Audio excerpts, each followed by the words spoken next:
Welcome to ICU Primary Prepcast. Hi, I'm Maddi. Hi, I'm Swapnil, and today we are going to discuss about Haematology, Pharmacology Part 2. Are you ready? Yeah. So let's start with some physiology of hemostasis. Can you please briefly outline the role of platelets in hemostasis? Platelets are a crucial part of normal hemostasis through the formation of a platelet plug in response to vascular injury. The formation of this plug requires platelet adhesion, activation, and aggregation. When a blood vessel is damaged, the endothelium is disrupted, and platelets adhere to the subendothelial connective tissue, which is facilitated by glycoprotein 1A and glycoprotein 1b9,5 complexes on the platelet surface membrane, which reacts with von Willebrand factor released by endothelial cells. Platelet adhesion to proteins such as collagen, exposure to thromboxane A2, ADP, and thrombin results in platelet activation, causing changes in the platelet shape, release of platelet granule contents such as ADP, factor V, von Willebrand factor, platelet activating factor, and fibrinogen, and activation of phospholipase 2, which produces thromboxane A2. These factors then promote platelet aggregation, vasoconstriction of the damaged vessel, and platelet-to-platelet adhesion. The ADP that is released from the granules activates glycoprotein 2b3A on the platelet surface, which then binds to fibrinogen and von Willebrand factor. This is a positive feedback loop, which forms a platelet plug at the site of injury. Platelets do not adhere to the normal endothelium due to the endothelium releasing prostacyclin and nitric oxide, and hence this platelet plug is limited to the damaged endothelium only. Okay, can you please classify antiplatelet agents and outline their mechanism of action and duration of antiplatelet effects? Antiplatelets can be classified by their mechanism of action into 4 different groups: cyclooxygenase inhibitors, phosphodiesterase inhibitors, inhibitors of ADP binding, and glycoprotein 2b3A receptor antagonists. Firstly, cyclooxygenase or COX inhibitors. So aspirin is a COX-1 and COX-2 inhibitor, which acts by irreversibly inhibiting COX-1 within platelets through acetylation. Platelets produce arachidonic acid, which is metabolized to prostaglandins, including thromboxane A2 by cyclooxygenase 1. Thromboxane A2 is a platelet activator, aggregator, and vasoconstrictor, and hence inhibition of COX-1 results in decreased production of thromboxane A2 and hence antiplatelet action. As platelets do not have any nuclei, they cannot generate new cyclooxygenase. Thus, the antiplatelet effect of aspirin lasts the life of the platelet, that is, between 7 to 10 days.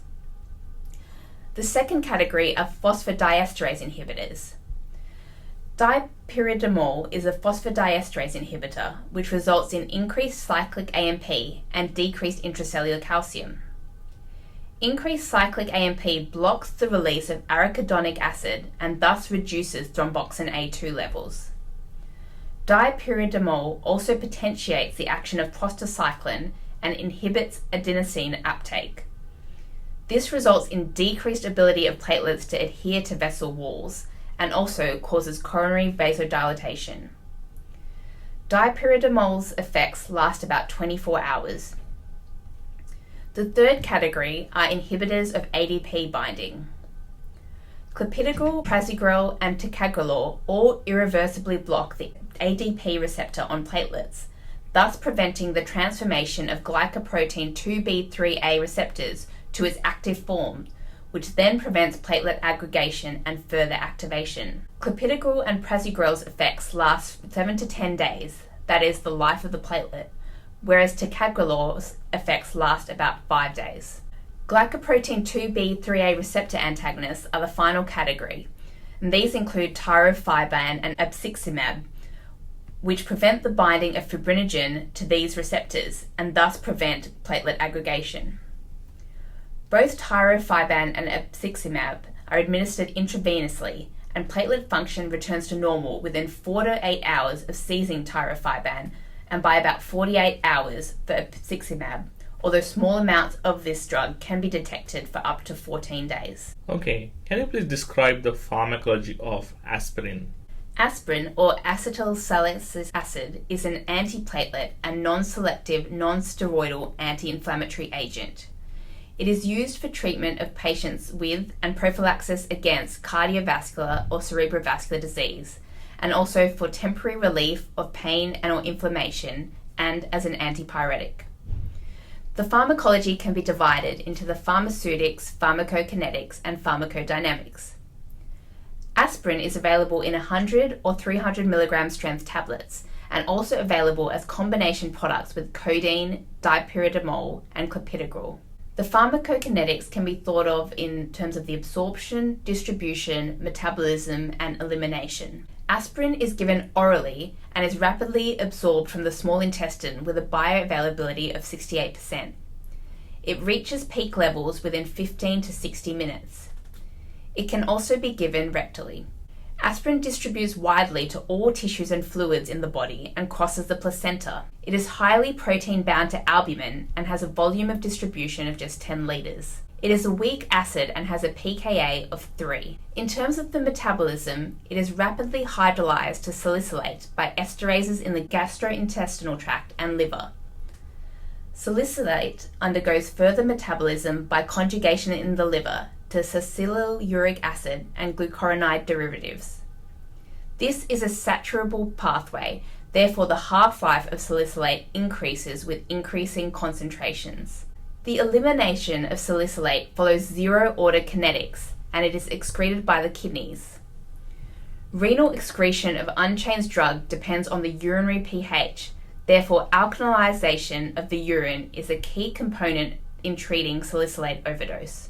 In terms of the pharmacodynamics, aspirin is a non-selective COX inhibitor, which results in antiplatelet effects, analgesia, anti-inflammatory action, and antipyretic effects. COX exists in two main isoforms, COX-1 and 2. COX-1 is expressed in the endoplasmic reticulum of most cells, including platelets, and is responsible for the synthesis of prostaglandins, which cause platelet activation and aggregation, gastric mucosal protection, and with COX-2 aids in vasodilation of the afferent arterioles in the kidneys, sodium excretion, and renin stimulation. As a result, COX-1 inhibition results in antiplatelet effects, but is also responsible for the gastrointestinal side effects of aspirin. COX-2 is expressed as part of the inflammatory response and is mostly responsible for prostacyclin production from endothelial cells, which causes vasodilation and inhibits platelet aggregation.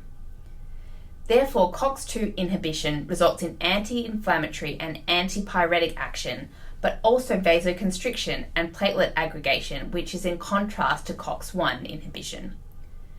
However, aspirin is more selective for COX-1, and the vascular endothelial cells can regenerate new COX, unlike platelets.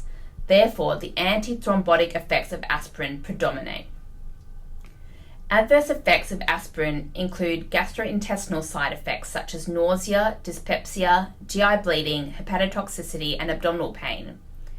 Hematological adverse effects include bleeding and thrombocytopenia. Respiratory effects include bronchospasm, rhinitis, urticaria, and angioedema.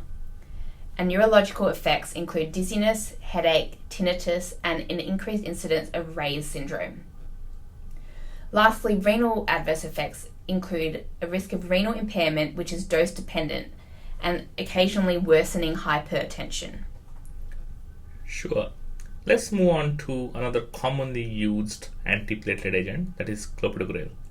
Can you please outline the pharmacology of Clopidogrel? Clopidogrel is an inhibitor of ADP-induced platelet aggregation. It is used to prevent thrombotic events in patients with a history of symptomatic atherosclerotic disease and in acute coronary syndrome in combination with aspirin. The pharmacology can once again be divided into pharmaceutics, pharmacokinetics, and pharmacodynamics. Clopidogrel is available in tablets of 75 mg strengths, and it is a prodrug. Clopidogrel's absorption is rapid, with 50% bioavailability. Significant inhibition of platelet aggregation is seen just 2 hours after a dose is given. It is highly protein bound, and this binding is non-saturable. Clopidogrel is extensively metabolized by two main pathways. The first is by esterases, which hydrolyze it to inactive carboxylic acid derivatives. The second is mediated by cytochrome P450 isoenzymes, including cytochrome P2C19 and cytochrome P3A4, resulting in a thiol derivative, which is the active form of clopidogrel, and this is the form that irreversibly binds to platelet receptors. In terms of the elimination, it's about 50% eliminated in the urine and the remainder in the feces.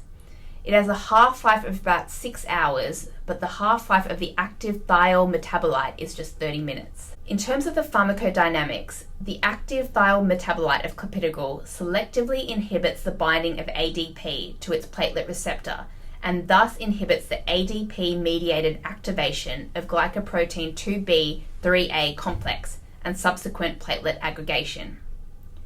It also blocks the amplification of platelet activation, which is usually caused by ADP release. Adverse effects include hematological effects such as bleeding and neutropenia, gastrointestinal effects like abdominal pain, diarrhea, and dyspepsia, although at a lesser incidence compared to aspirin, cardiovascular effects such as edema, and occasionally a rash. Okay, let's move on to another class of agents, that is thrombolytic drugs, which are commonly used either for treatment of PE or stroke. Can you please outline the mechanism of action? So there are three main types of thrombolytics: tissue plasminogen activators, which include alteplase, retiplase, and tenecteplase, streptokinase, and urokinase. Thrombolytic drugs all have a common mechanism of action of activating plasminogen, which then forms a proteolytic enzyme called plasmin, which can break down cross-linked fibrin molecules and thus break down blood clots. Plasmin not only breaks down fibrin molecules in a clot, but also breaks down other circulating proteins, including fibrinogen, factor V, and factor VIII. Tissue plasminogen activator is relatively more selective for clot-associated plasminogen, whereas streptokinase and urokinase binds equally to clot-associated and circulating plasminogen and can thus cause systemic fibrinogen lysis and bleeding. Streptokinase is a protein produced by beta-hemolytic streptococci and has no intrinsic enzymatic activity. It combines with plasminogen to form a complex which converts plasminogen to plasmin. It is antigenic as it is derived from bacteria and may produce allergic reactions, but it is the least expensive of all the thrombolytics. Urokinase is isolated from human kidney cells and is an enzyme which converts plasminogen to plasmin. Tissue plasminogen activators also converts plasminogen to plasmin and therefore causes clot breakdown. What are the main differences between the tissue plasminogen activators? So alteplase, retiplase, and tenecteplase are all tissue plasminogen activators and all have a common mechanism of action and have less bleeding compared to the non-fibrin specific thrombolytics such as streptokinase and urokinase. They are all prepared by recombinant DNA technology of tissue plasminogen activity, and their action is enhanced by the presence of fibrin, resulting in local fibrinolysis. The main differences in the tissue plasminogen activators are in their half-lives and their relative fibrin selectivity. Alteplase has a very short half-life of about 5 minutes and is usually administered as an intravenous bolus followed by an infusion. It is used in the treatment of ST elevation myocardial infarction where PCI is unavailable, pulmonary embolism with hemodynamic instability, and acute ischemic stroke within the required time frame. Retiplase has a longer half-life of 15 to 20 minutes but is less fibrin specific. Tenecteplase has the longest half-life of the three and at 2 hours and is highly fibrin selective. It is only indicated in ST elevation myocardial infarction within 12 hours of onset of symptoms. Can you please list 3 anti-fibrinolytic agents and describe their mechanism of action. So the three anti-fibrinolytic agents that I'll be speaking about are tranexamic acid, aminocaproic acid, and aprocitentan. Tranexamic acid is a lysine analog which combines with plasminogen and thus affects the conversion of plasminogen to plasmin and subsequent fibrinolysis. It also non-competitively inhibits plasmin at higher concentrations. The main indication for tranexamic acid are in major trauma in order to decrease perioperative bleeding, especially in cardiovascular and obstetric cases, to reduce dental bleeding, for menorrhagia, and for postpartum hemorrhage. Aminocaproic acid is also a lysine analog which binds reversibly to plasminogen and blocks the activation of plasminogen to plasmin. It is a less potent inhibitor of fibrinolysis compared to tranexamic acid. And finally, aprocitentan is a naturally occurring non-specific protease inhibitor which acts on trypsin, plasmin, bradykinin, and tissue kallikrein. It inhibits fibrinolysis via inactivation of free plasmin. Furthermore, its inhibition of tissue kallikrein inhibits the formation of factor 12A and thus impacts on the intrinsic coagulation pathway. And can you please give some examples where these agents are used? So they're often used in cardiovascular surgery to reduce the risk of bleeding. They are used as a reversal agent sometimes for fibrinolytic agents, and also in cases of massive bleeding, such as in major trauma or operative settings, such as sometimes in elective joint replacements and in postpartum hemorrhage. Okay, thank you. Now I can see that smile on your face and seems like you got a question for me. Yes, like always, though you don't look impressed. So what happened to the two platelets that fell in love? So two platelets falling in love. Do they form a clot? No. They tried to make it work, but it was all in vain. Maddi, that was a very dad joke. It was. Folks, that's the end of our podcast on hematology. Yep. Next time, we'll be back with the pharmacology of blood products that are commonly used in intensive care unit. Till then, goodbye. Thanks for listening. See you next time.